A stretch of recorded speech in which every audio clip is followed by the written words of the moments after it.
대선 기간 아주 핫했던 코너입니다. 오자토론. 저희가 앞으로 긴급 사안이 있을 때마다 청와대만 NSC를 수집하는 게 아니다. 뉴스 공장 5당 안보회의를 저희가 사안이 있을 때 긴급회의 소집하기로 했는데 오늘 소집 날짜가 잡혀가지고 5분을 모셨습니다.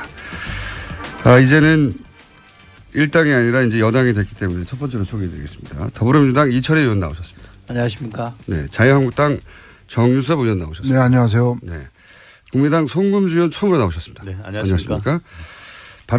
바른정당의 진수희 전 의원 나오셨습니다. 네, 안녕하세요. 저희가 애정하는 의원님입니다. 정의당의 진수희 전 의원이 애정한. 그게 아니고? 예. 실망이에요. 엄청 좋아했는데. 급실망. 네, 정의당 이정미 의원 나오셨습니다. 네, 안녕하세요. 이정미입니다. 자, 오늘 주제는 간단합니다. 이철희 의원 방어, 나머지 공격. 저는 이정미 의원을 믿습니다. 권력을 주란 말이에요.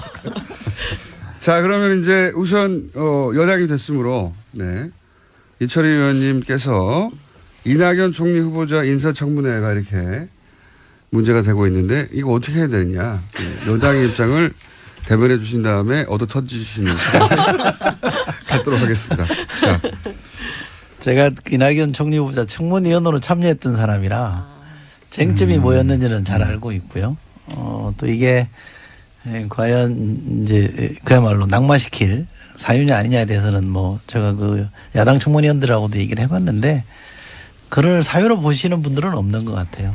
그러나 전체적으로 대통령이 공약한 사항에 대해서 가장 중요한 첫 번째 인사부터 못 지킨 거에 대해서 문제제기하는 거기 때문에 청와대도 그 점에 대해서는 솔직히 인정을 했고요. 또 임종석 비서실장이 해명성 사과를 했기 때문에 저는 약간의 시간만 좀 지체될 뿐 크게 보면 협치의 틀은 저는 유지될 거라고 봐서 청와대나 저희 여당이 적극적으로 야당을 설득하고 또 인사청문회 기준이라 그럴까요? 인사 기준에 대해서 협의를 해 나간다면 원만하게 풀리지 않을까 싶습니다. 자, 이렇게 낮은 자세로 목소리마저 약간 비굴하게 제발 봐달라며 여당에 대한 이철희 의원의 이야기가 있었고요. 여기 대해서는 뭐 지금 순서대로 할 필요가 없기 때문에 말씀하실 분은 손들어서 말씀하시면 됩니다. 예. 예. 누굽니다? 말씀해 주세요. 자유한국당 정유섭 의원입니다. 예.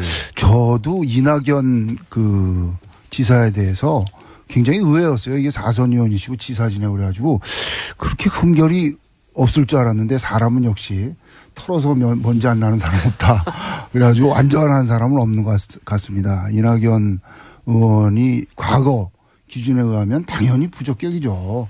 총리로서 그 도덕적인 흠결이 분명히 나왔습니다. 그것도 한두 가지가 아니라 여러 가지가 나왔어요. 그렇기 때문에 당연히 부적격인데 이거를 그러면 어떻게 할 거냐. 지금 뭐 엊그제 임종석 비서실장이나 우원식 여당 원내대표 얘기했듯이 지금 내각을 빨리 구성해야 되고 국정안정을 해야 되는데 지금 총리 인준 가지고 이렇게 끌 거냐 하는 그런 문제가 있어요. 그래서 저희는 생각이 이게 어쨌든 정치적인 타결이 있어야 되겠다. 정치적인 해법을 모색해야 되겠다.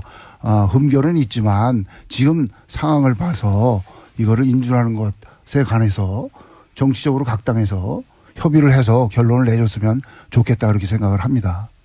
그러니까요. 그 결론을 어떻게 내려야 하는 거죠? 그럼 뭐 이제 우리 당에서 요구한 거는 뭐 대통령 유감 표명이다. 그다음에 어떤 기준을 세워라 뭐 이런 게 있었잖아요. 그런데 그런 조치들이 안 돼 있으니까 뭐 오늘 본회의하기 전에 각 당 원내대표들이 만난다든지 또는 대통령 하고 뭐 상의를 한다든지 해서 어떤 해법을 찾아야죠. 그냥 갈 수는 없잖아요. 대통령 사과가 아니면은 절대로 안 된다. 이게 입장인지 아닌지부터 궁금해요. 예. 원내대표끼리 만나야죠. 일단. 한 걸음 물러서신 듯. 예. 이게 빨리 없애버려. 굉장히 합리적이신데. 네. 굉장히 합리적이시고 지나치게 합리적이어서 재미가 왜 그랬어요 오늘? 전쟁을 치러올 줄 알았는데 이렇게 예. 스무스하게. 대선 때처럼 이렇게 치고받고 해야 되는데 다들 한쪽은 비굴하고 한쪽은 합리적이고. 자, 이 사안, 그래서 대통령이 꼭 나와야 되는 거지. 왜냐하면 언론에서는 항상 계속 대통령이 사과해야 된다는 게 야당의 입장처럼 어떻습니까? 진수 제가 좀 의원님? 말씀드릴까요? 예, 네. 바른정당의 진수입니다. 이 문제는 임기 초기에 뭐 대통령의 높은 지지율로 그냥 적당히 덮고 넘어갈 문제는 결코 아니고요. 아마 여당도 그럴 생각은 아닌 것 같아서 이제 다행인데 네. 이게 그냥 좋은 게 좋다고 덮고 갈 문제가 아닌 것이 이 인사청문이 이번 한 번으로 끝나는 일이면 뭐 그럴 수도 있겠어요. 그런데 앞으로 임기 5년 동안 수없이 많은 인사청문을 할 텐데 그때마다 이 기준을 명확하게 구체적인 기준을 설정을 안 하고 가면 그때마다 이런 문제가 나타날 것이기 때문에 보는 국민들은 굉장히 짜증나고요. 당하는 정부나 청와대나 여당 입장에서도 굉장히 피곤할 일이다 이렇게 생각을 해서 차제 물론 이제 이 조각이나 총리 인준이 조금 며칠 더 걸리더라도 이걸 좀 구체적인 기준 그러니까 적용할 수 있는 아주 이 기준을 좀 분명히 구체화해 놓고 가는 게 서로에게 좋겠다 이런 생각을 하고요.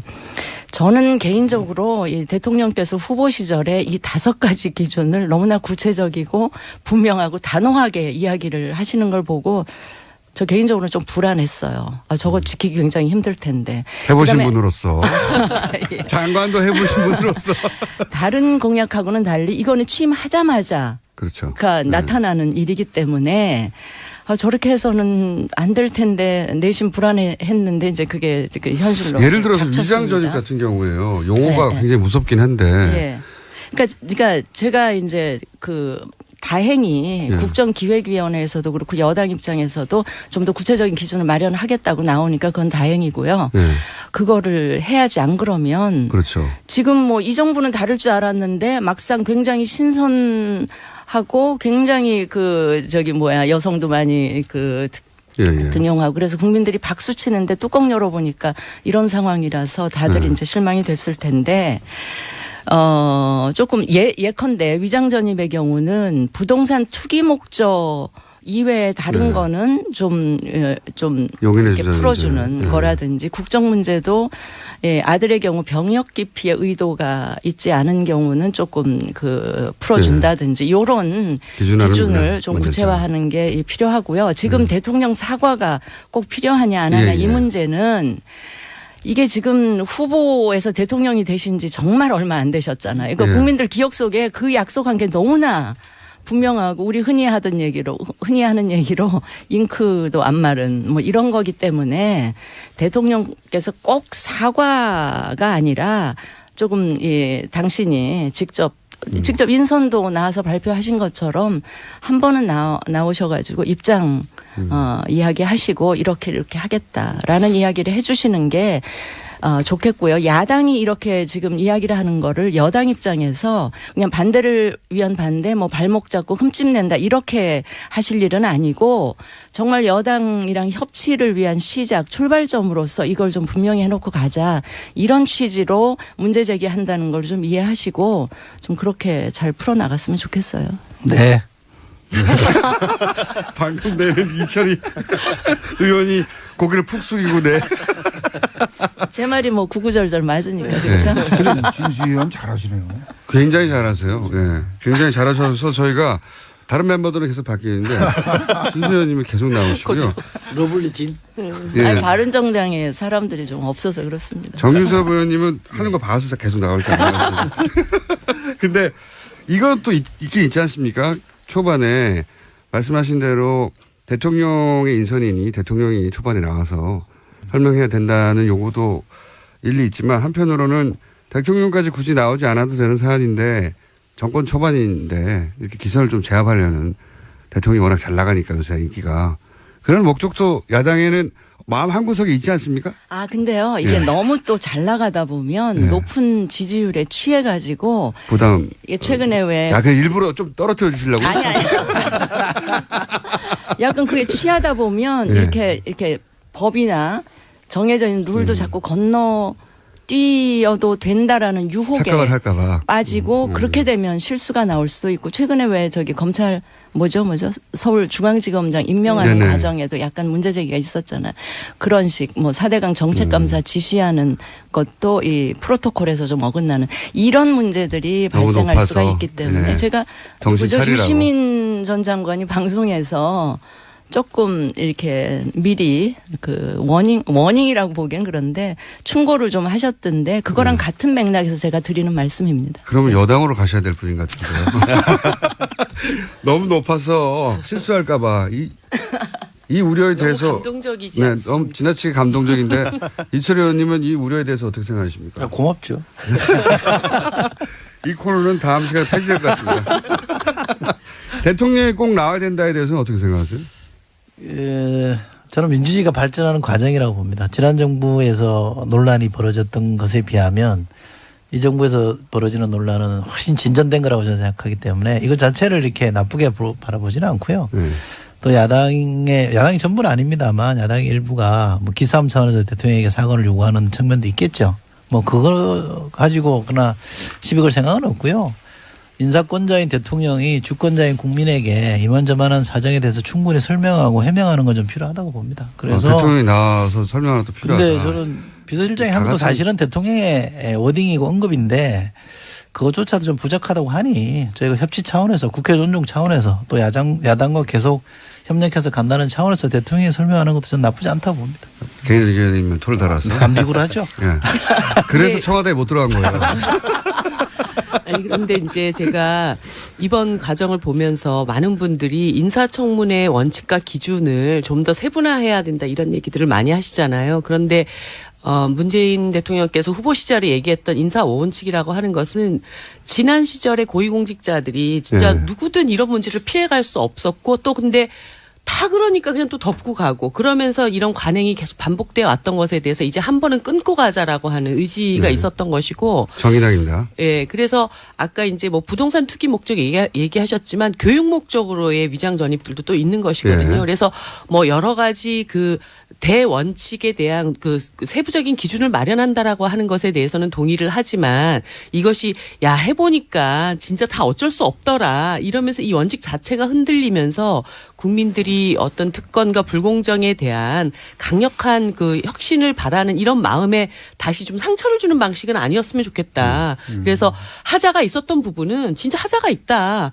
그런데 이번 과정에서 사실 국무총리라고 하는 것이 굉장히 이번 인사의 상징적인 위치에 있었기 때문에 그분에게 이런 흠결이 드러났던 것에 대해서는 이 정부에 굉장히 큰 뭐 이렇게 기스가 났다고 해야 되나 이런 과정일 수는 있는데 기스요. 네. 근데 저렴한 표현은 뭐라고 표현을 아무튼 흠집이라고 해주시죠. 흠집. 근데 이제 전반적인 국정 운영을 해가는 과정에서 이번 인사가 낙마되는 과정까지 가게 된다면 이 정부의 첫 출발에 굉장히 큰 어려움을 겪게 되기 때문에 이번 문제에 대해서는 좀 겸허히 반성하고 수용해 달라 이런 요구를 하고 또 야당들은 이 문제를 계기로 해서 앞으로의 인사 과정에서는 좀 철저하게 더 청와대 자체의 검증이 필요하다 이런 경고를 주고 이렇게 수습돼 가는 게 맞지 않을까 그런 정의당에서는 대통령 사과 혹은 대통령이 직접 해명 필요하다 안 필요하다? 저는 사실은 대통령께서 직접 나와서 얘기를 하시는 것도 나쁘지 않다고 생각을 했어요. 근데 나쁘지 그것이 이제 하나의 반드시 통과돼야 될 관문이다. 이렇게까지 보는 것에 대해서는 뭐 저희들이 그것이 꼭 필요하다 이런 입장을 한 번도 낸 적이 없기 때문에 다만 이번 인사청문 과정에서 특히 총리 인선 과정에서 이런 하자가 발생했던 것에 대해서는 청와대 차원에서 이제 정확한 입장 표명이 필요한데 사실 이제 대변인께서 나오셔서 원칙과 현실 사이에 기계적 결합이라고 하는 대변인이 아니라 비서실장입니다. 비서실장 죄송해요.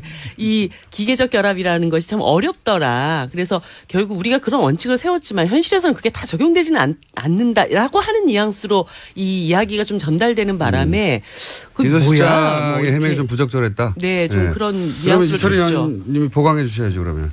그 하자가 있다. 또는 뭐 과거 기준으로 보면 이게 낙마할 정도다라는 건 아니죠. 사실 팩트를 제가 인사청문위원을 해보면서 과거의 위장전입 관련해서 쭉 사례들을 뒤집어 보니까 부동산 투기가 아닌 경우에는 대체로 국회에서도 용인했던 정도거든요. 이분은 그 부인이 이낙연 총리 부인이 본인의 학교 문제 때문에 그랬던 거고 또 뭐 결과적으로 보면 이제 효과를 못 봤던 그래서 되돌아온 케이스였거든요. 그래서 이런 정도의 사안은 특별히 무슨 뭐 부동산 투기라거나 다른 사익을 취하려고 했던 게 아니기 때문에 용인할 수 있는 수준이었고요. 큰 하자라 그러는데 좀 굉장히 섭섭하게 들립니다. 네. 아니 큰 하자는 아니고요. 아니 말씀하시고 제가 말씀을 드릴게요. 아니 진수입니다. 아니, 그러니까 근데 이게 하는 인사에 과거 정부하고 비교를 아니, 물론 하면 안 되고요. 그렇습니다. 물론 과거에는 그렇습니다. 부동산을 사랑해서 했다는 분들도 있었어요. 아니 대통령 본인의 입으로 해명이, 예. 입으로 얘기한 이제 원칙하고 달라진 점 어쨌든 그 점 때문에 대통령이 그런 거죠. 공약을 했기 때문에 예. 아니, 그러니까 근데 제가 그 드리고 부분을 싶은 좀 정리를 말씀은 해야 될 것 같아요. 송금주 의원님 네. 등장하셨습니다. 송금주입니다. 제가 간단하게 정리를 해드리면 예. 지금 정리 안 되시면 어떡하려고. 이낙연 총리 지명자의 자질 문제와 관련해서는 사실 여러 가지 흠결 사항이 노출됐지 않습니까? 근데 이제 그 부분에 대해서 야당들에서 새 정부의 조각 문제가 있기 때문에 그 크게 문제 삼지 않겠다는 입장으로 이미 정리가 됐습니다. 그래서 그 하나하나를 터치해가면서 뭐 위장 전입의 문제에 있어서 전 것과 다르다 이렇게 말할 수는 없는 것이고 사실 민주당에서 이명박 박근혜 정권 때 위장 전입으로 사퇴시킨 사례도 굉장히 많지 않습니까? 그래서 결국 이낙연 총리 자체의 자제 문제는 별도로 하고 이제 위장 전입과 관련된 문재인 대통령의 기존 발언과 현 문제에서 어떻게 적용할 것이냐의 문제에 그냥 집중을 해야 될 것 같아요. 그래서 그 문제에 있어서 우리가 어떻게 접근할 것이냐의 문제인데 자꾸 우리 추미애 대표께서 다른 말씀을 하신다는 거죠. 국민의 결과 야당의 결이 다르다. 이렇게 발언을 하셨어요. 아마 국민들의 대략 한 최근 여론조사에 따르면 70% 가까이는 큰 문제 없이 통과시켜야 된다고 하는 아마 이제 정부 지지율이 높다 보니 이제 그렇게 나왔겠죠. 그래서 다른 사실 이 야당들이 그런 말을 한것 같은데요. 통과가 안 된다. 이번에 절대 이낙연 총리는 안 된다. 이런 입장이지는 그렇죠. 않은 것 같아요. 맞습니다. 안 된다기보다 네. 통과시키려면 뭔가 좀 더 상징적인 제스처가 있어야 된다 이런 건가요? 그렇죠. 그런 것 같습니다. 이게 지금 협치의 어쩌면 상징적인 출발점이잖아요. 그러면 그러니까 협치라는 것도 네. 정부 여당이 야당이 그 협조할 수 있는 명분과 분위기를 네. 만들어줘야 이게 협치가 시작이 되고 그럼 대통령이 진행이 예를 되는 거기 들어서 때문에. 야당 원내대표를 다시 지난번처럼 방문해가지고 협조를 구한다든가 뭐 이런 건가요? 저는 아니, 반드시 그럴 대통령이 그렇게까지. 어떤 조치를 취해야 된다. 이렇게까지는 생각하지 않습니다. 다만 다만 의견이 다르네. 제 생각은요. 예. 이렇습니다. 이철희 제가 의원입니다. 아까 그 민주주의의 의원님 목소리 그렇게 유명하지 않으시거든요. 말씀 이철희 의원님도 말씀해 주셔야 돼요. 네. 이게 지금 방어를 해야 될 입장이라. 예.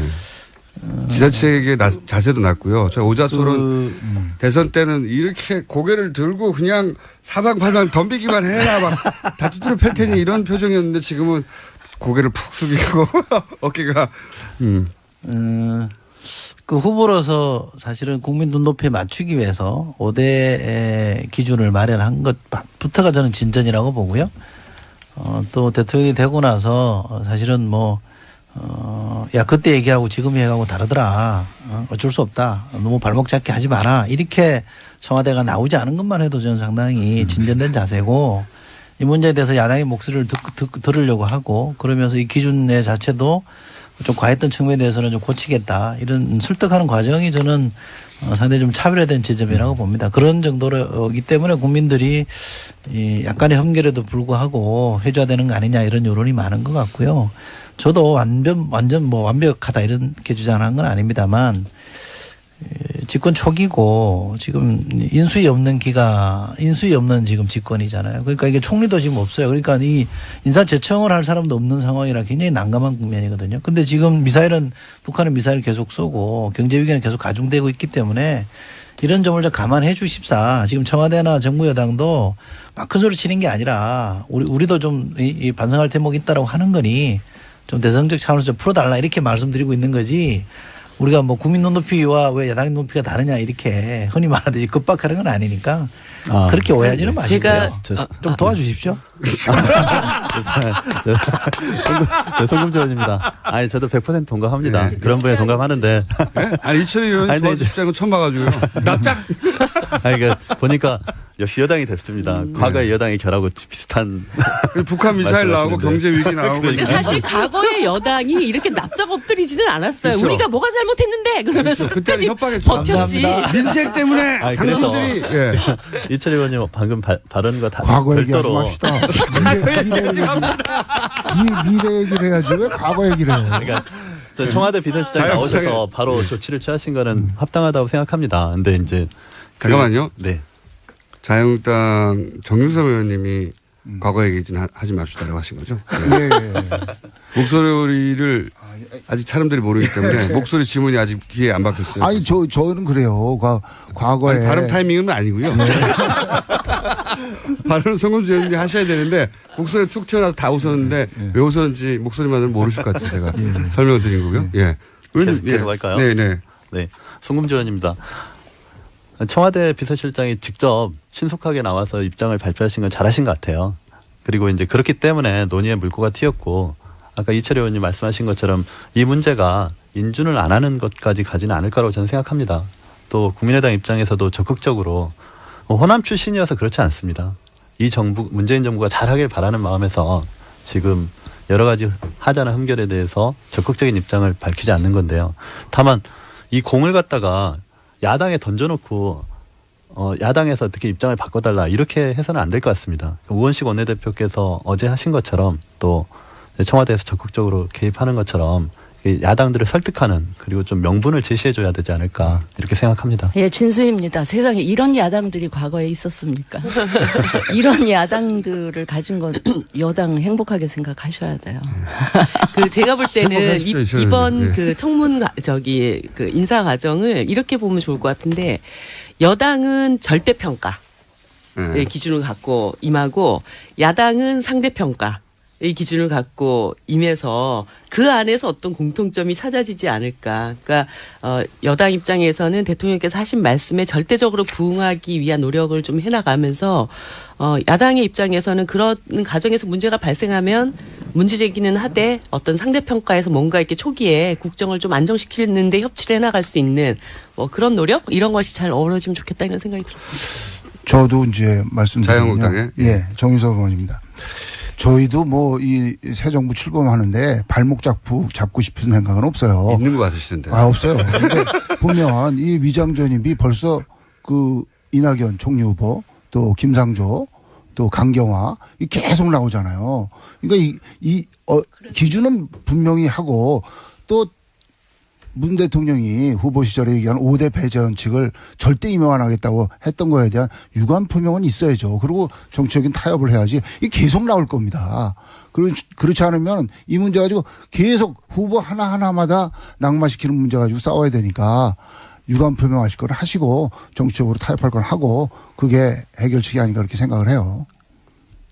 다들 이철희 의원님을 바라보는 제가 이번에 그 과정에서 좀 아쉬웠던 게 김상조 교수님 건이었는데 갑자기 이제 이낙연 총리 인사청문 과정에서 김상조도 막 이러면서 이제 좀 네. 업되는 게 있었잖아요. 근데 나중에 보니까 김상조 교수의 내용은 사실 위장전입이라고 얘기하기가 굉장히 좀 뭐 우편물 받으려고 주소 이전해놓고 이랬던 과정이더라고요. 그래서 자기 집에 살지만 않으면 다 위장전입니까요. 예, 그래서 제가 좀 네. 아쉬웠던 게 뭐였냐면 강경화 그 장관 인사를 미리 위장전입 문제를 미리 이제 공개를 네네. 했잖아요. 그럴 때 김상조 교수님도 이렇게 사전에 이거를 파악했을 때 국민들이 위장전입이라고 이렇게 인식하지 않을 수 있는 이런 과정이 있었는데 우리가 봤던 이거는 큰 문제가 아니었습니다를 미리 딱 얘기를 했으면 거기에다가 위장전입이라는 표현을 굳이 쓰면서 근데 그거 말고는 쓸 표현 네. 단어가 없어요. 법적으로는 위장전입이에요. 예. 그래서 그거를 네. 미리 강경화 내정자처럼 공개를 했었으면 좋았지 않았을까 이런 생각이 들더라고요. 아니, 미리 근데 이제 청와대에서 판단하지 않고. 김상조 교수의 얘기가 나와서 말인데 그 위장이 될 수가 없잖아요. 왜냐하면 본인은 미국 가 있는데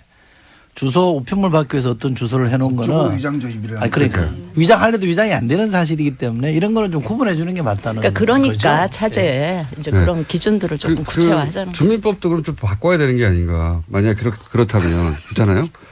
지금은 전부 다 위장전입인데 착한 위장전이라고 할 수도 없고 어쩔 수 없는 위장전이라고 할 수도 없고. 자, 일부 자, 청와대는 NSC가 있고 뉴스공장에는 5당 안보회의가 있습니다. 이철희, 정유섭, 송금주, 진수희, 이정미 의원 5분 나와 계시고요. 당에서 이낙연 총리 후보자 인준 문제 가지고 2부에서는 한참 얘기했고 이철희 의원이 한번 봐달라고. 도와달라고 그랬어요. 도와달라고. 한번 봐달라고. 예. 낮은 자세로. 자, 혹시 그 관련해서 더 이상 하실 얘기는 없으신 거죠? 예, 이건 제가 한 말씀만 더 드릴게요. 여당이니까. 아니, 전 야당의 문제 제기도 우리 원내대표도 그런 말씀하셨습니다만 우리가 야당일 때 취했던 태도를 되돌아보게 된다. 그런 말씀을 하셨기 때문에 좀 야당의 태도가 무조건 나쁘다 저는 그렇게 생각하지는 않고요. 다만 인사 전체를 좀 봐주십사. 그러니까 인사 전체 뭐 이낙연 총리 후보자뿐만 아니라 뭐 전체적으로 지금 코드 인사 안 하잖아요. 가장 가까운 분들은 지금 뭐 해외로 나가고 출국할 정도로 코드 인사 안 하고 이른바 수첩 인사 안 하고 넓게 탕평 인사를 하고 있는 것도 좀 봐주십사. 인사 전체를 좀 봐달라는 거. 그다음에 초반에 문재인 대통령이 펼치고 있는 국정 전반에 대한 것도 좀 평가를 해달라. 거기에 대해서 국민적 기대가 상당히 높다면 큰 틀에서 이 문제를 좀 바라봐 주십사 하는 거를 좀 말씀드리고 싶고 어쨌든 여야가 협치는 약속했잖아요. 지금 누가 이기고 누가 지긴 했습니다만 후보 시절에 모든 당이 협치하겠다고 약속했기 때문에 그 협치라는 거는 옳고 그름을 따져야 되긴 합니다만 그래도 역지사지하면서 문제를 풀어야 되는 거기 때문에 협치의 자세를 좀 잃지 않았으면 좋겠다 이런 말씀 드리고 싶습니다. 네. 송금주 의원입니다. 네, 하신 거죠? 네. 좋은 말씀 감사합니다.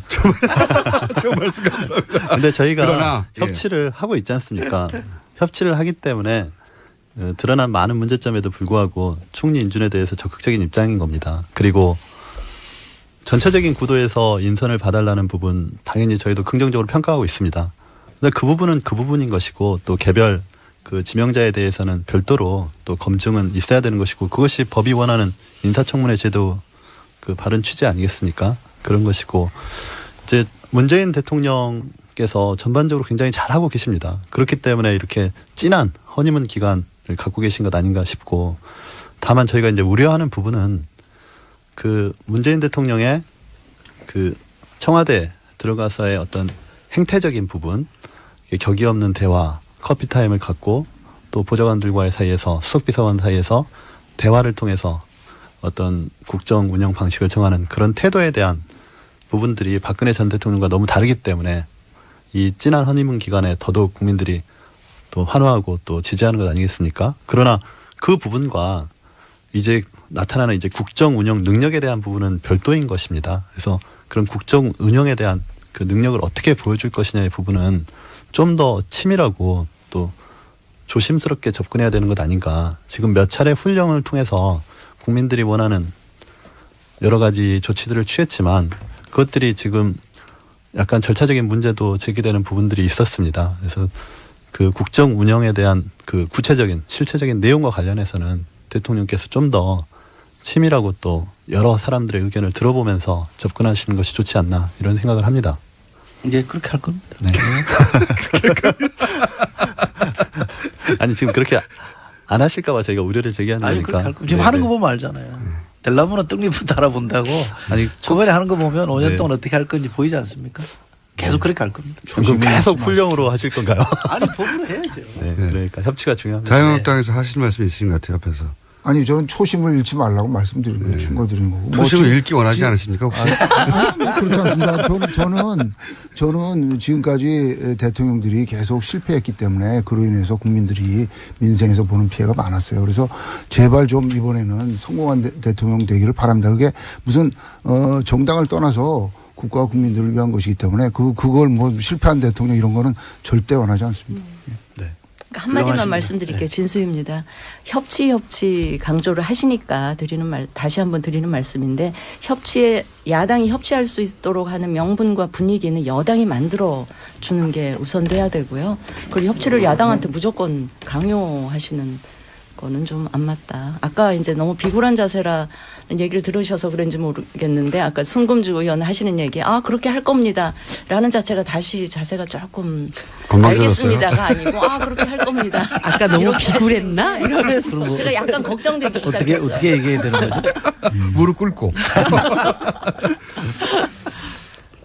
그렇게 해야죠. 네. 네. 예. 정의당에서는 또 할 말 없어요, 별로? 네. 이 부분에서 일단락. 예. 제가 문자가 많이 와서 그 요즘은 이제 게스트들이 나오면 사람들이 다 쳐다봐요. 맞춤형으로 질문. 예, 다 쳐다봐가지고 이제 정유섭 의원에 대해서 저도 몰랐는데 1년 전 세비를 납부하겠다고 저도 기억이 잘 안 나는데 새누리당에서 약속을 했다고. 근데 그게 이틀 후래요. 예. 저 말씀드리겠습니다. 1년 뭐 잘잘못 그 말씀을 드리는 게 아니고 당시 이제 김무성 대표 시절에 저희 당 홍보국에서 여러 가지 공약을 내면서 여기에 대해서 동의를 하느냐. 당연히 당 후보로서 동의를 하죠. 그래서 이름을 올렸던 거고 또 뭐 당대표였던 김무성 대표가 대표 사인해서 이제 광고까지 했던 거고. 그러니까 당 홍보국에서 정한 일을 따른 건데 그렇다면 지금도 당에서 결정해줘야지 개인 보고 어떻게 이거 어떨 거냐 묻는 것은 그건 뭐 맞지 않다고 보고요. 당에서 결정을 하는 대로 따르겠습니다. 근데 그 당이 없어진 상태라 가지고 지금 애매해진 거. 상호 변경되죠. 상호. 대표이사 구속. 어쨌든 그러면 이틀 후에 세비 아니 당에서 결정을 해줘. 세비 반납하면 개인이 한 것은 아니니까. 개인이 당이 거기서 그런데 결정하면은 당에서 결정한 사안에 따라서 따른 1년 있다가 거니까. 반납합니까? 이거 엄청난 돈인데. 지금도 당에서 결정하면 따라야죠. 그거야 뭐 그때 당시에 그걸 표정을 이렇게 동의해서 억울하세요. 좀 억울하죠. 뭐 내 공약서에는 그 내용 안 들어가 있어요. 내 공약서에는 안 들어간 내용인데 예. 뭐 당의 공약이 세전으로 합니까? 세우로 합니까? 아니 모르겠습니다. 제가 결정 안 한다니까. 이거 말하는 사람이 많아요. 근데 하필 이틀 후라 제가 한번 여쭤봤습니다. 그런 저도 몰랐는데 문자가 굉장히 많이 오네요. 이거 큰일 났어요. 문자 온다고 뭐 지금 문자 폭탄 뭐 한두 번 받아봤어요. 문자 폭탄에 대해서 하실 말씀 없습니까? 이철희 의원님? 야당에서 문자 폭탄을 가지고 물론 이게 문자 폭탄이 아니라 유권자들이 문자로 참여하는 거다. 이런 견해도 있어요. 물론.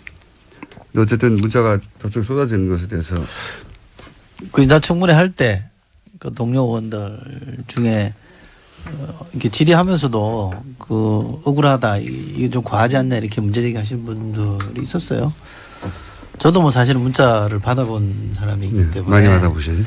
충분히 뭐 그런 말씀을 이해가 됩니다만 그 정치인으로서 이걸 이제 풀어내는 그러니까 문제제기하는 방식도 좀 약간 좀 이렇게 그칠지 않았으면 좋겠다라고 생각해요. 그러니까 심정은 충분히 공감을 하나 이 문제도 저는 크게 보면 정치의 실패 때문에 그렇게 그런 현상이 초래된 것이기 때문에 우리가 반성할 대목도 분명히 있는 거고 그걸 전제로 해서 조금 이렇게 뭐 욕설이나 너무 늦은 욕설이나 시간에 단기간에 확 이렇게 몰아치듯이 하는 것에 대해서는 좀 걱정하는 바가 없는 건 아닙니다. 예, 자유한국당 정유섭 의원입니다. 저도 이제 문자 폭탄에 대해서 한 말씀 드릴 게 제가 최순실 게이트 그 청문위원이었잖아요. 하루 새에 10,000통을 받은 적이 있어요. 근데 이게 90% 이상이 욕설이고 비속어입니다. 그러니까 10,000통을 봅니까? 못 본데 처음 이게 제목만 봐도 욕설이에요. 이거는 건전한 비판이 아닙니다. 이건 비상식적인 행위고 이거는 뭐 대중 속에서 숨어서 공격하는 일종의 폭력 행위예요. 그래서 이게 우리나라가 그래도 50년, 60년 민주주의를 했는데 건전한 비판하고 폭력 행위하고는 다른 겁니다. 그래서 저는 이걸 뭐 어떤 사람은 이거는 뭐 정치 비판이라고 하는데요. 이걸 그런 식으로 무슨 양성화식으로 보면요. 이거는 국가가 천박해지는 겁니다. 좋은 말로 할 수 있잖아요. 좋은 말로.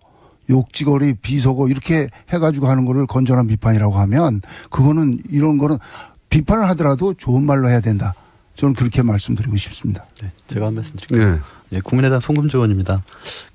저희도 이제 국민의당 제가 처음 문자 폭탄을 받아본 게 탄핵 발의 시점과 관련해서 근데 그때 한참 한 일주일 이상 받았습니다. 그리고 이제 간간히 문자 폭탄 오다가 최근 또 이낙연 총리 지명자 인준과 관련해서 받고 있는데요. 그 전반적으로는 이렇게 다시 그 단문자를 보내고 이렇게 왔다 갔다 의사소통을 해보면 자신들의 이제 정치적 의사를 표현하는 과정에서 좀 과도한 측면이 있는 것은 사실이지만 대화를 해보면 또 풀리는 면이 있습니다. 우리 입장을 설득하면. 그래서 제가 봤을 때는 지금 이제 앞으로 4차 산업혁명 시기가 도래하고 사실 통신이 굉장히 자유로워진 시점이기 때문에 그 국민들의 직접 민주주의에 대한 요구가 굉장히 커진다고 합니다. 뭐 많은 4차 산업혁명 관련 책에서 그렇게 얘기를 하더라고요. 그래서 그런 문자폭탄도 사실상은 과도기적인 상황에서 그러니까 국민들의 의사표현의 수단들이 이제 아직 정리되지 않은 단계라고 보이거든요. 그러니까 직접 민주주의 형태가 이제 계속 의사표현의 방법으로 나타날 텐데 그래서 그 부분들을 국회가 됐든 또 이렇게 시민사회가 됐든 좀 정리할 필요는 있는 것 같아요. 룰을 정해주는 필요는 있는 것 같은데 여하튼 지금의 현상에서는 그 문자폭탄이라는 게 의원 개개인한테는 굉장히 심적으로 부담스러운 건 사실입니다. 그게 부담스러워 하는 걸 거야 아마. 아니 사실 이정미입니다. 예, 네. 욕 먹는 거 좋은 사람은 없죠. 저도 가끔씩 SNS 상에 자신이 지지하는 후보에 대한 조금 비판의 얘기를 하면 곧바로 막 여러 가지 이제 댓글들이 달리고 특히 특히 여성 정치인들한테는 그다음에 외모 비하 이런 것으로 이제 댓글을 달면서 이제 외모 비하는 저도 많이 당합니다. 그런 경우들을 보면 가슴이 되게 아픈데 한편에서는 이게 정치인의 숙명인가 이런 생각도 드는 거예요. 그러니까 그런 점이 있죠. 어떤 그 나의 이야기, 나의 정치적 행위에 대한 반응이 오는 것이기 때문에 그 반응은 그대로 일단 받아들일 수밖에 없는 것이다. 근데 이것을 뭐 고소를 해야 된다, 적발을 해야 된다 이렇게 대응을 하면서 오히려 유권자들이 내가 당신에게 일정하게 메시지를 보내는데 신호를 보내는데 왜 그것을 수용적 태도를 먼저 갖기보다는 이거를 밀쳐내고 마치 그것이 굉장히 범죄적인 행위인 것처럼 국민들을 몰아치냐 이런 이제 불만들이 있으면서 이게 증폭된다고 할까 이런 것이 있어요. 그래서 한편에서는 정치인들은 어쨌든 이 반응에 대해서 이것은 정치인들이 항상 노출되어 있고 자신의 모든 언행과 정책 행위들에 대해서 평가의 대상이다라고 하는 이런 자세를 갖추는 게 1차적이라고 생각이 들고 다만 이제 이 SNS가 굉장히 광범위하게 우리 사회를 지배하고 있는 속에서 유권자분들도 좀 더 민주적 방식으로 좀 더 순화된 언어로 자신의 의사를 표현할 수 있는 그런 어떤 노력들 이런 것들도 함께 해주셨으면 하는 게 이 방송을 통해서 또 그 일들을 하시는 분들에 대한 저의 바람이거든요. 네. 이런 건 있습니다. 근데 말씀하신 중에 숨어서 보내는 게 아니라 유권자들은 자기 번호가 노출이 돼요. 그러니까 만약에 숨어서 안전하다고 생각해서 익명의 게시판에서 올리는 글이라면 그렇게 비난할 수 있는데 이 사람들은 개별적으로 자기 번호를 노출하면서까지 하는 행위라 당사자들한테는 나름 고민을 하고 보내는 거거든요, 그게. 그런데도 불구하고 욕설을 보낼 때는 아마 면전에서 만나서 욕을 할 거예요. 아니 근데 이런 게 있더라고요. 그 지난 대선 때 우리 이제 심상정 후보한테 막판에 이제 사표론이 막 일면서 굉장히 과격한 언어로 막 문자를 보내시거나 그다음에 그 SNS에 댓글을 다셨던 어떤 한 분이 대선이 끝나고 난 다음에 심상정 대표한테 문자를 보내셔가지고 그때는 자기가 정말 정권 교체가 안 될까 봐 너무너무 마음이 불안하고 힘들어서 그런 얘기를 했는데 지금 와서 다시 이렇게 보니까 정신이 돌아오고 보니 너무 과한 언어로 그렇게 해서 죄송하다 이런 문자가 또 오시기도 하더라고요. 맞아요. 그분들이 그분들 하나는 개별적 행동이라 모여서 보내자 하고 보내는 게 아니라 보내놓고도 고민하고 보낼 때도 고민해요, 실제. 근데 그런 사람이 그렇게 많은 거죠. 많더라고요. 네. 그렇게 많은 거죠. 저는 그 탄핵 전인가요? 개헌 논란이 있어요. 제가 개헌파로 찍혔는데 저는 개헌 입장이 아니었거든요. 개헌에 반대 입장이었는데 네. 누군가가 이렇게 캡처를 해서 보내준 거 보니까 개헌파 중에 한 사람으로 지목을 해서 누가 올려놨더라고요. SNS에서. 그래서 문자가 막 들어오길래 저는 개헌 아닙니다. 개헌에 동의하지 않습니다. 그리고 특히 대선 전 개헌은 동의하지 않습니다. 개헌 필요성은 인정하나. 이렇게 답장을 보냈더니 제가 잘못 알았다고.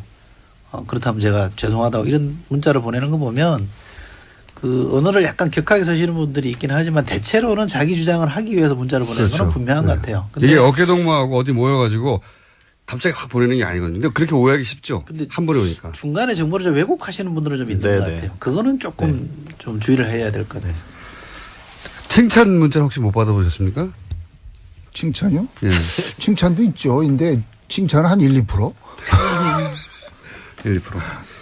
네, 진수입니다. 네. 저는 뭐 현역이 아니라서 그렇게 우려할 만한 문자 폭탄을 받지는 않는데 그 아까 이정미 의원 그 얘기하신 거에 저는 전적으로 동감을 해요. 그런데 그게 이렇게 머리로는 이해를 하면서도 마음으로는 상처를 맞습니다. 입거든요. 네. 근데 이제 그런 상처 입음으로 인해서 본인의 평소의 정치 그 소신이랄까, 이 철학이랄까 이런 게 좀 위축되거나 그러지 않았으면 좋겠는데 정치인들도 사람이고 또 네. 유권자들의 표를 늘 의식해야 되기 때문에 아마 영향을 받을 텐데 아까 정유섭 의원 얘기처럼 그게 인신공격이나 무차별 언어폭력의 수준까지 가면 이제 국격의 문제와도 관련이 되니까 보내기 전에 한 번쯤은 생각하고 보내시는 게 좋겠다. 이런 모범 답안을 말씀을 드립니다. 예. 알겠습니다. 자, 시간이 별로 안 남아서 열심히 잘못한 걸 얘기했으니까 혹시 칭찬할 거리는 없습니까? 20일째인데 저는 진짜 하나만. 뭐 굉장히 뭐 여러 가지 얘기를 드리고 싶지만 특수활동비 문제 있잖아요. 특수활동비. 대통령의 특수활동비를 스스로 한 절반 가까이 그 없애버린 거. 이걸 딱 보면서 사실 저는 그게 이해가 좀 많이 안 됐어요. 그 수많은 돈을 영수증 처리하지 않고 공직자가 세금을 가지고 이렇게 마음껏 쓸 수 있다라고 하는 것이 과연 그렇게 써야 할 용처가 그렇게 많을까? 그렇게 많은 돈이 필요할까? 이 점에 대해서는 저는 이전부터 그것에 대해서 굉장히 좀 답답했었거든요. 근데 이번에 대통령께서 그렇게 선도적으로 이 문제를 딱 제기했다고 저는 생각을 하고, 그래서 뭐 국회에서도, 대통령께서 그렇게 하셨으니까 국회도 좀 약간 이 특수활동비 문제를 탁 털고, 국민들 앞에 좀, 멋진 개혁 국회요? 이런 것들을 보여주면 좋겠다. 국회 특수활동비들이 많이 있잖아요. 그런 생각이 들었어요. 국회가 그렇게 좋아하지는 않을 것 같은데요. 아니, 그러니까 보면은 뭐 국회도 연간 한 86억 정도 쓰는 걸로 알고 있는데, 이렇게 되면 막 국회의장님한테 혼나는 거 아니야, 나. 아무튼 그렇게 그 세비를 영수증 없이 처리해서 쓸 수 있는 돈이 너무 과도하게 많은 거 아닌가? 특히 이제 국가정보원 같은 경우도 이런 특수활동비로 거기가 아주, 댓글 알바들 조직하고 뭐 이런 데 썼다라고 하는 게 드러나고 있잖아요. 그럴 때 약간 이 국정원이나 이런 쪽도 문제를 해결하려면 국회가 선도적으로 우리도 특수활동비 이제 공개적으로 꼭 써야 될 때는 영수증 처리해서 우리가 쓸 수 있으니까. 국회하고 국정원하고 규모가 어마어마하게 차이가 나는데. 네. 국정원이 거의 절반이더라고요, 특수활동비에. 그렇게 해가지고 국정원 그 특수활동비도 뭔가 제약할 수 있는 방안들을 국회가 좀 이끌어내고 이러면 좋겠어요. 청와대면 줄이면 안 되나요? 특수활동비 뭐. 알겠습니다. 예, 저는 없습니다. 진심입니다. 특수활동비가. 예. 예. 잘한 거 글쎄요. 저는 이제 늘 정치하면서 예. 그러니까 우리 국민들은 아주 사소한 거에 감동할 준비가 늘 되어 있는데 왜 저 국민들을 감동을 못 시키나 하는 게 늘 제 답답함이었고 그랬는데 하여튼 문재인 대통령은 지금 그렇게 국민을 감동시키고 있는 거는 정말 박수를 쳐드리고 싶고 근데 이게 지금 상대평가 기간이다 보니까 상대평가. 예. 제가 생각하기에 이게 누가 됐더라도 전임 대통령이 워낙에 그랬기 때문에 다 박수를 받을 것 같긴 한데 뭐 문재인 대통령은 더 잘하고 계시고요. 제가 이제 좀 인상 깊었던 거는 뭐 특수활동비 그 부분하고 더해서 검찰의 이제 파격적인 인사, 약간의 이제 룰을 절차를 위반한 거는 있지만 좀 파격적인 인사 를 통해서 앞으로 이 검찰 개혁에 대한 의지 같은 걸 제가 좀 볼 수 있었다 하는 말씀을 드리고 특히 인사하고 관련해서는 여성 인사를 많이 좀 등용하겠다라는 그 의지가 읽히고 있는 것 같아서요. 특히 이제 피우진 보훈처장이라든지 강경화 장관 내정자의 경우도 저한테는 굉장히 신선한 그런 충격이었고요. 앞으로도 계속 그런 기대감을 가지고 바라볼 텐데 제가 이제 그런 특별한 그 관심을 갖는 이유는 이 박근혜 전 대통령으로 인해서 여성 정치인들에 대한 국민 이미지가 굉장히 부정적으로 바뀌어 있을 텐데 좀 이런 여성들이 능력 있고 이런 여성들이 많이 들어가서 그런 부정적인 이미지를 좀 확 좀 바꿔 놓았으면 좋겠다라는 생각을 갖고 기대를 갖고 있습니다. 저도 한두 가지만 말씀드릴게요. 한두 가지 이상은 생각 안 나시잖아요. 예, 자유한국당 정의선 의원입니다. 요번 인사 보면서 저도 사실 그 사람을 참 널리 구애쓰고 좀 스토리 있는 사람들을 찾아쓰고 그런 측면에서 굉장히 인상이 깊었어요. 다만 이제 내각 말고 비서진은 옛날로 돌아가는 것 같아요. 비서진은? 옛날 그 노무현 시대 때 사람들로 다시 쓰는 건데 다만 이제 제가 이제 한마디 말씀드리고 싶은 것은 과거처럼 이렇게 또 성벽을 쌓거나 끼리끼리 이렇게 하는 걸로 이렇게 가면 또 그게 1, 2년 지나다 보면 또 이렇게 성벽이 쌓이니까 그걸 주의해 주시기 바라고 그다음에 아까도 제가 말씀드렸듯이 과거 보지 말고 미래로 가자. 뭐 4대강 감사하자 뭐 또 하자 이런 것들이 자꾸 과거를 파내는 거란 말이죠. 예, 미래로 갔으면 좋겠다는 말씀 드리고요. 그다음에 권위주의 시대로 돌아가면 안 됩니다. 근데 지난번 경총이 비정규직 갖고 반대했더니 뭐 대통령이든 뭐 국가기획위원장이든 경총을 그냥 누르잖아요. 그렇게 하지 말고 불러다가 그런 얘기 들어보자. 너 경총 너희 생각은 뭐냐. 노총만 불러서 듣지 말고 그렇게 권위주의 시대로 들어가지고 반발하는 사람에 대해서는 또 끌어다가 또 설득하는 그런 과정을 해줬으면 좋겠다 이렇게 그거는 말씀드립니다. 저도 동의합니다. 네. 예. 저 순금주 의원입니다. 칭찬하신다고 그래놓고 이렇게 앞에 했잖아. 욕을 하기 위한 뭐 저는 이렇게 생각합니다. 우리 문재인 대통령께서 어쨌든 뭐 세부적인 사항이야 다 만족시킬 수 없는 거 아니겠습니까? 그렇더라도 새 정부 들어서 국민들한테 어쨌든 희망을 주고 또 상처받은 마음을 달래주는 그런 행보를 계속 보여주시고 있다는 것만으로도 거의 합격점 드려야 된다고 생각합니다. 자, 앞으로 그런 행보 외에 실제 전국 운영 능력을 좀 보여주셔가지고 정말 멋진 정치를 해주시길 바랍니다. 참고로 정우주 의원님은 국회를 빛낸 바른 언어상을 수상하셨어요. 아시겠죠? 아, 그래요? 아니, 많이 받았네. 그 4대강 얘기 잠깐만 좀 드리면요. 네, 4대강을, 정의당입니다. 예, 4대강을 이대로 지금 둘 수는 없습니다. 어떤 방식으로든 간에 이걸 복원을 해가지고 하천을 제대로 흐르게 하고 사람들이 물 먹을 때 걱정 안 하고 먹을 수 있도록 하려면 거기에 상당한 또 예산이 다시 추가적으로 들어가야 돼요. 근데 이미 22조나 되는 엄청난 돈을 들여가지고 이 4대강 이렇게 망쳐놨는데 국민들한테 이걸 다시 복원해야 됩니다. 이런 예산이 필요합니다라고. 저하고 시각이 틀리기 때문에. 예, 그런 얘기를 하려면 그 이명박 박근혜 정부의 세 차례 감사를 통해서 수질 악화의 원인이라든가 정부의 이 부당한 개입이 있었다라고 하는 것은 감사원에서 이미 나온 겁니다. 그 전 정권 아래서. 그럴 때 이거를 복원을 하려면 이 예산이 필요한데 그러면 책임을 묻지 않고 또 이 4대강 복원하는데 막대한 예산을 달라 이렇게 설득하기 어려운 거라고 전 봐요. 그렇기 때문에 명확한 진실을 규명해야 그다음 문제도 또 해결할 수 있다. 이것을 마치 예전의 어떤 논리로 정치보복의 논리다. 이렇게 보실 문제는 아니다라고 생각이 들어요. 제가 말씀. 네. 이거는 나도 얘기해야 될 거. 제가 한 말씀 드릴게요. 4대강은 저희가 따로 마련할게요. 큰 주제라서. 예. 그 경총 관련해서 이건 뭐 약간의 해명입니다만 그 워딩을 보시면 청와대 워딩을 보시면 무조건 잘못했다는 게 아니라 토론으로 풀면 될 일을 왜 무조건 안 된다고부터 하고 나서냐 이렇게 지적을 한 거기 때문에 힘으로 눌렀다 이렇게 보시면 안 되고요. 지금 문재인 정부는 힘으로 뭘 이렇게 누르고 대통령 권위로 이렇게 짓누르고 하는 거는 거의 없습니다. 그러니까 그런 오해는 좀 푸셨으면 좋겠고 잘한 점을 얘기하라고 그러니까 이걸 네. 할까 말까 고민이 많이 되는데 그래도 했다 입국간 할지 몰라서 어느 정당이라고 제가 말씀 안 드리겠습니다만 한때 40% 넘는 지지율을 가지고 있던 정당이 지금은 지난주 금요일 날 갤럽 어느 조사 정당이라고 그렇게 보니까 말하신다는 게 그게 너무 그 더 디스 같아요. 예, 자유한국당입니다. 예, 갤럽 조사 보니까 이제 한 자릿수로 떨어졌는데 되게 이제 비도 많이 맞아 버리면 그칠 게 없잖아요. 그러니까 지지율이 한 자릿수 되면 사실은 막 이렇게 몰아붙일 수 있는데도 자유한국당이 지금 그러지 않는 것에 대해서는 저는 또 이래저래 의원들 자유한국당 의원들 만나보면 걔는 이제 합리적으로 판단하고 있는 것에 대해서는 저는 좀 잘하고 있다. 갤럽을 안 믿기 때문에. 칭찬하고 있는데 지금. 그래서 그 합리성에 대해서 저는 상당히 좀 기대하고 있다는 말씀드립니다.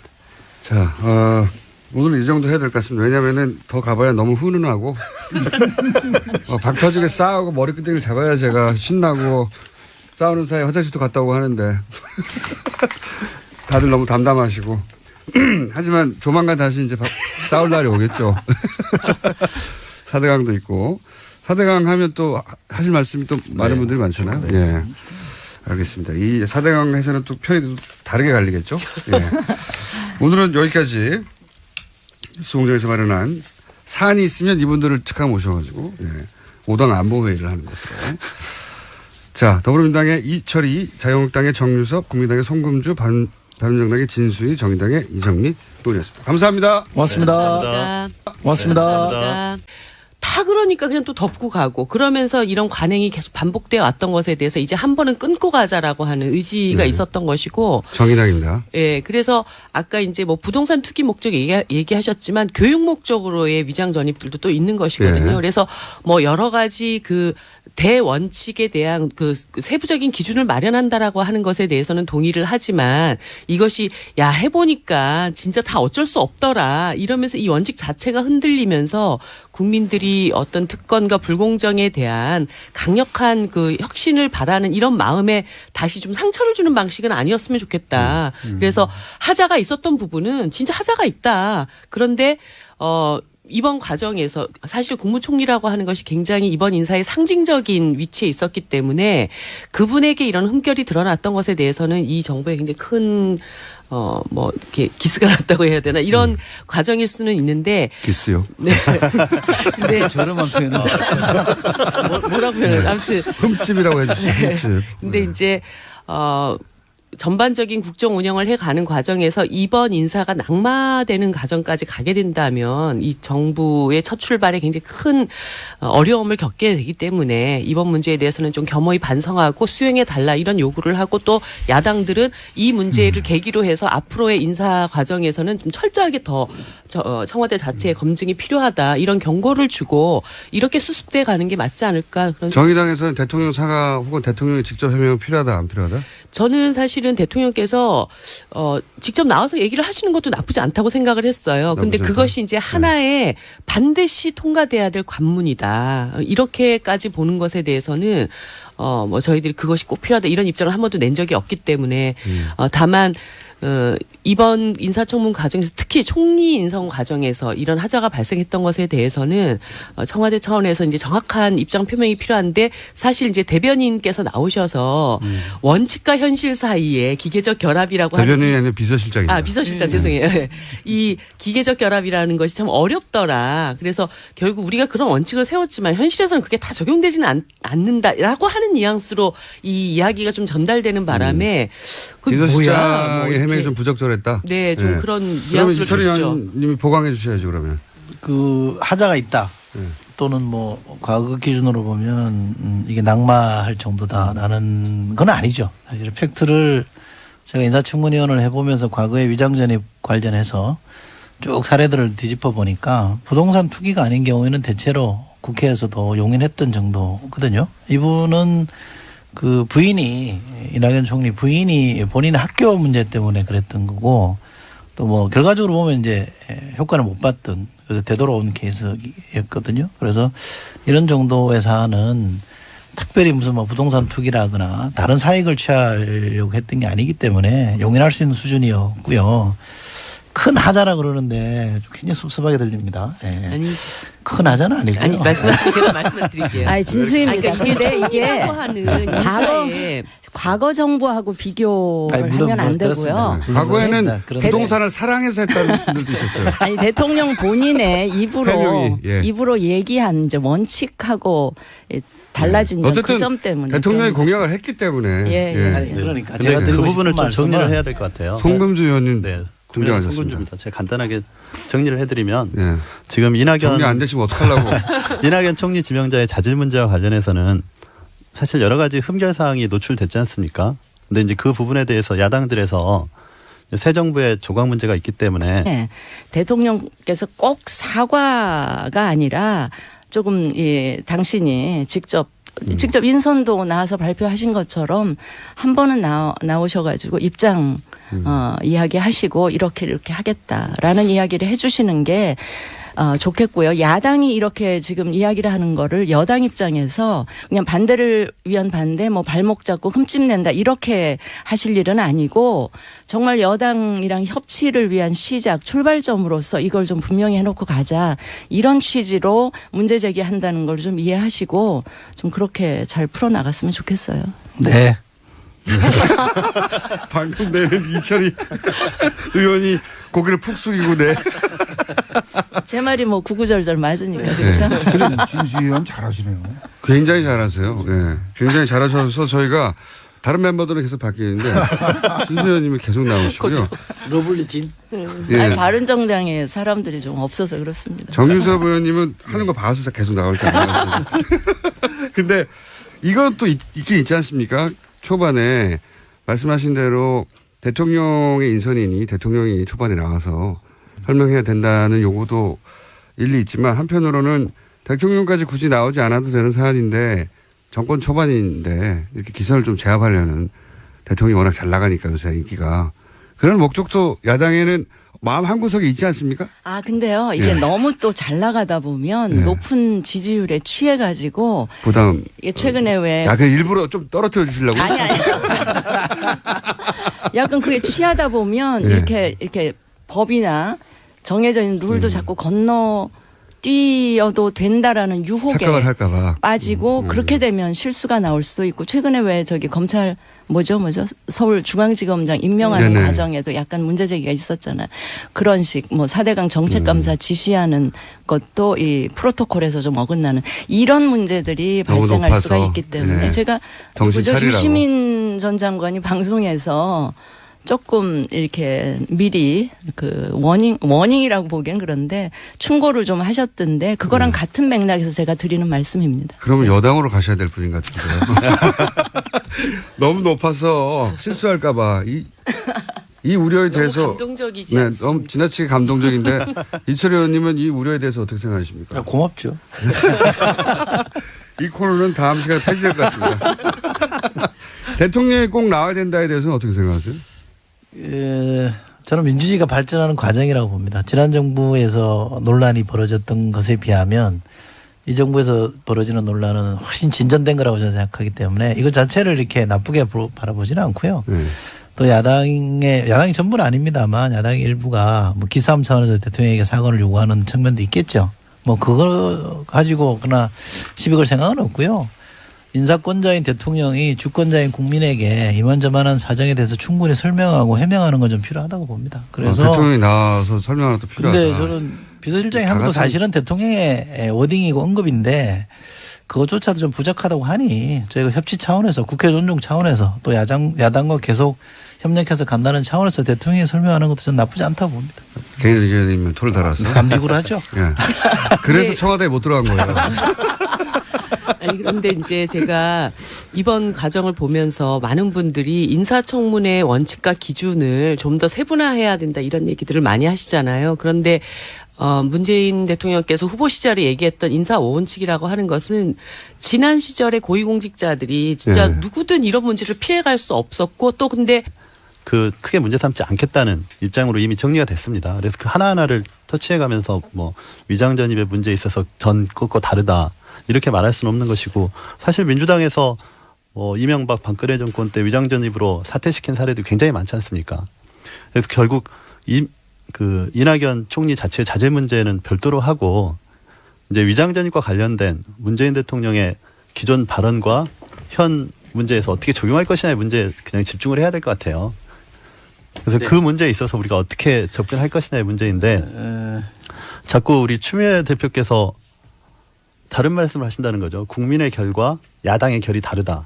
이렇게 발언을 하셨어요. 아마 국민들의 대략 최근 여론조사에 따르면 한 70% 가까이는 큰 문제 없이 통과시켜야 된다고 하는 아마 이제 정부 지지율이 높다 보니 이제 그렇게 나왔겠죠. 그래서 다른. 그러니까. 사실 이 야당들이 그런 말을 한것 통과가 안 된다. 이번에 절대 이낙연 총리는 안 된다. 이런 입장이지는 그렇죠. 않은 것 같아요. 맞습니다. 안 된다기보다 네. 통과시키려면 뭔가 좀 더 상징적인 제스처가 있어야 된다 이런 건가요? 그렇죠. 그런 것 같습니다. 이게 지금 협치의 어쩌면 상징적인 출발점이잖아요. 그러면 그러니까 협치라는 것도 네. 정부 여당이 야당이 협조할 수 있는 명분과 분위기를 네. 만들어줘야 이게 협치가 시작이 되고 그럼 대통령이 진행이 예를 되는 거기 들어서 때문에. 야당 원내대표를 다시 지난번처럼 방문해가지고 협조를 구한다든가 뭐 이런 건가요? 저는 뭐 아니, 반드시 그렇게까지 대통령이 뭐 네. 어떤 조치를 취해야 된다 이렇게까지는 생각하지 않습니다. 다만 다만 의견이 다르네. 제 생각은요. 예. 이렇습니다. 이철희 제가 의원입니다. 아까 그 민주주의의 발전 의원님 목소리가 그렇게 유명하지 않으시거든요. 말씀 이철희 의원님도 말씀해 주셔야 돼요. 예, 이게 지금 방어를 해야 될 입장이라. 예. 지자체의 자세도 낮고요. 저 오자철은 대선 때는 이렇게 고개를 들고 그냥 사방팔방 덤비기만 해라 막 다 두드려 팰 테니 이런 표정이었는데 지금은 고개를 푹 숙이고 어깨가 그 후보로서 사실은 국민 눈높이에 맞추기 위해서 5대 기준을 마련한 것부터가 저는 진전이라고 보고요. 또 대통령이 되고 나서 사실은 야, 그때 얘기하고 지금 얘기하고 다르더라. 어쩔 수 없다. 너무 발목 잡게 하지 마라. 이렇게 청와대가 나오지 않은 것만 해도 저는 상당히 진전된 자세고 이 문제에 대해서 야당의 목소리를 들으려고 하고 그러면서 이 기준의 자체도 좀 과했던 측면에 대해서는 좀 고치겠다. 이런 설득하는 과정이 저는 상당히 좀 차별화된 지점이라고 봅니다. 그런 정도로기 때문에 국민들이 이 약간의 흠결에도 불구하고 해줘야 되는 거 아니냐 이런 여론이 많은 것 같고요.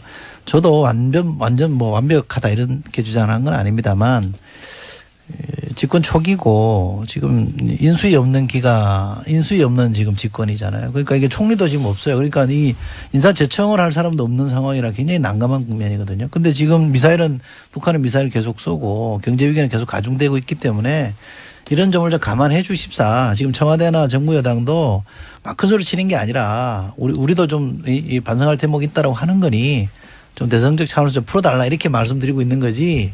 우리가 국민 눈높이와 왜 야당 눈높이가 다르냐 이렇게 흔히 말하듯이 급박하는 건 아니니까 그렇게 오해하지는 마시고요. 좀 도와주십시오. 송금지원입니다. 아니 저도 100% 동감합니다. 네. 그런 분에 동감하는데. 네? 아니 이철희 의원이 도와주시자는 건 처음 봐가지고요. 납작. 아니 그러니까 보니까 역시 여당이 됐습니다. 과거에 여당이 결하고 비슷한. 북한 미사일 나오고 경제 위기 나오고. 근데 사실 과거의 여당이 이렇게 납작 엎드리지는 않았어요. 그렇죠. 우리가 뭐가 잘못했는데 그러면서 끝까지 협박에 버텼지. 민생 때문에 아니, 당신들이. 예. 이철희 의원님 방금 발언과 과거 얘기하지 별도로 맙시다. 협의를 해서 결론을 내줬으면 좋겠다 그렇게 생각을 합니다. 그러니까요. 그 결론을 어떻게 내려야 하는 거죠? 그럼 이제 우리 당에서 요구한 거는 대통령 유감 표명이다. 그다음에 어떤 기준을 세워라 이런 게 있었잖아요. 그런데 그런 조치들이 안 돼 있으니까 오늘 본회의하기 전에 각 당 원내대표들이 만난다든지 또는 대통령 하고 상의를 한다든지 해서 어떤 해법을 찾아야죠. 그냥 갈 수는 없잖아요. 대통령 사과가 아니면은 절대로 안 된다. 이게 입장인지 아닌지부터 궁금해요. 예. 원내대표끼리 만나야죠. 일단. 한 걸음 물러서신 듯. 예. 이게 빨리 굉장히 없애버려. 합리적이신데요. 네. 굉장히 합리적이시고 지나치게 합리적이어서 재미가 왜 그랬어요 오늘? 전쟁을 치러올 줄 알았는데 예. 이렇게 스무스하게. 대선 때처럼 이렇게 치고받고 해야 되는데 다들 한쪽은 비굴하고 한쪽은 합리적이고. 자, 이 사안 그래서 대통령이 꼭 나와야 되는 거지. 왜냐하면 언론에서는 항상 계속 대통령이 사과해야 된다는 게 야당의 입장처럼 어떻습니까? 제가 좀 말씀드릴까요? 네. 예, 바른정당의 진수입니다. 이 문제는 임기 초기에 대통령의 높은 지지율로 그냥 적당히 덮고 넘어갈 문제는 결코 아니고요. 아마 여당도 그럴 생각은 아닌 것 같아서 이제 다행인데 네. 이게 그냥 좋은 게 좋다고 덮고 갈 문제가 아닌 것이 이 인사청문이 이번 한 번으로 끝나는 일이면 그럴 수도 있겠어요. 그런데 앞으로 임기 5년 동안 수없이 많은 인사청문을 할 텐데 그때마다 이 기준을 명확하게 구체적인 기준을 설정을 안 하고 가면 그때마다 이런 문제가 나타날 것이기 때문에 보는 국민들은 굉장히 짜증나고요. 당하는 정부나 청와대나 여당 입장에서도 굉장히 피곤할 일이다 이렇게 생각을 해서 차제 물론 이제 이 조각이나 총리 인준이 조금 며칠 더 걸리더라도 이걸 좀 구체적인 기준 그러니까 적용할 수 있는 아주 이 기준을 좀 분명히 구체화해 놓고 가는 게 서로에게 좋겠다 이런 생각을 하고요.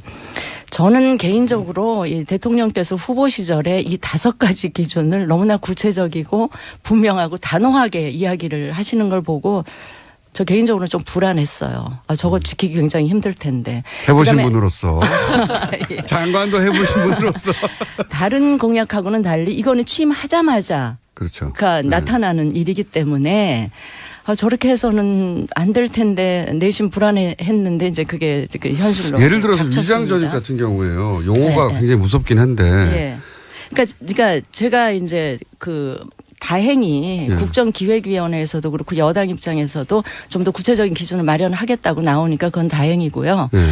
그거를 해야지 안 그러면 그렇죠. 지금 뭐 이 정부는 다를 줄 알았는데 막상 굉장히 신선하고 굉장히 여성도 많이 예, 예. 등용하고 그래서 국민들이 박수 치는데 뚜껑 열어보니까 이런 상황이라서 다들 이제 실망이 됐을 텐데 조금 예컨대 위장 전입의 경우는 부동산 투기 목적 이외에 다른 네. 거는 좀 용인해 이렇게 주자는 풀어주는 이제. 거라든지 국정 문제도 아들의 경우 병역 기피의 의도가 있지 않은 경우는 조금 풀어준다든지 이런 기준하는구나. 기준을 좀 문제점. 구체화하는 게 필요하고요. 지금 대통령 사과가 꼭 필요하냐 안 하냐 예, 이 예. 문제는 이게 지금 후보에서 대통령이 되신 지 정말 얼마 안 되셨잖아요. 그러니까 예. 국민들 기억 속에 그 약속한 게 너무나 분명하고 우리 흔히 하는 얘기로 잉크도 안 마른 뭐 이런 거기 때문에 대선 기간 아주 핫했던 코너입니다.